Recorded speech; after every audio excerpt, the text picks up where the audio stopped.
célébrons la journée de la Côte d'Ivoire en marge d'un forum économique présidé par le ministre conseiller, le docteur Fallou Samb, qui a tenu une belle conférence pour la ZLECAf. Donc c'est aujourd'hui aussi en marge de ce forum et de cette journée de la Côte d'Ivoire, la journée de la Chambre de commerce, d'industrie et d'agriculture du Sénégal.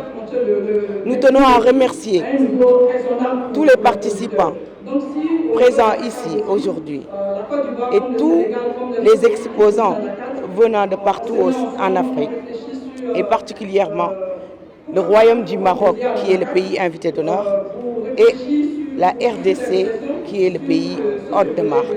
Je remercie le Royaume du Maroc à travers l'AMDI qui a dirigé une très forte délégation d'exposants et d'entreprises marocaines. L'année dernière, nous étions à 25 pays. Cette année, on a la présence de 29 pays. Donc je pense que c'est un pari. Et on a pu relever le défi en organisant cette foire internationale des produits africains qui permet aux Africains d'avoir un cadre d'échange, un cadre pour commercialiser leurs produits. La mobilité se conjugue au niveau de la ZLECAf de plusieurs façons.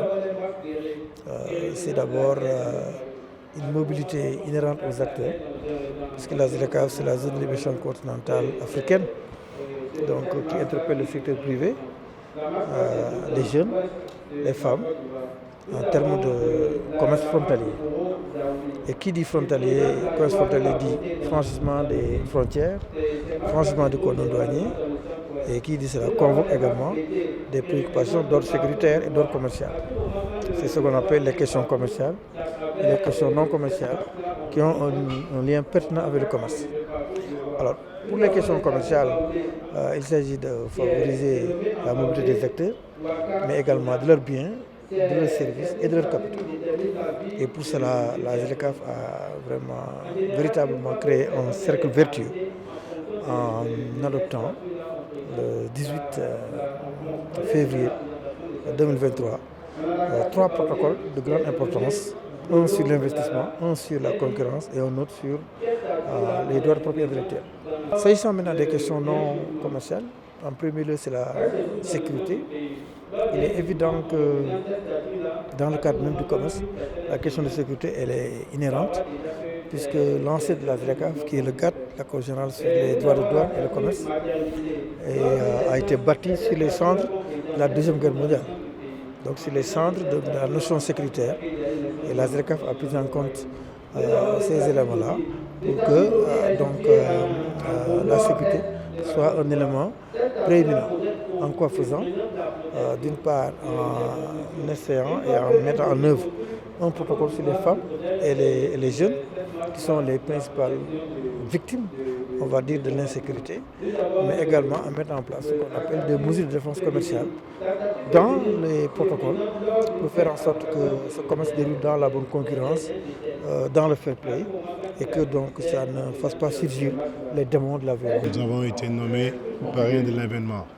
Nous sommes aujourd'hui au forum des opérateurs économiques. C'est un honneur d'être avec nos frères ivoiriens, marocains, pour montrer que l'Afrique peut être développée par les Africains. Comme l'a dit tout à l'heure notre panéliste, le docteur Samb, que nous avons les moyens pour développer nos États. Nous avons les richesses.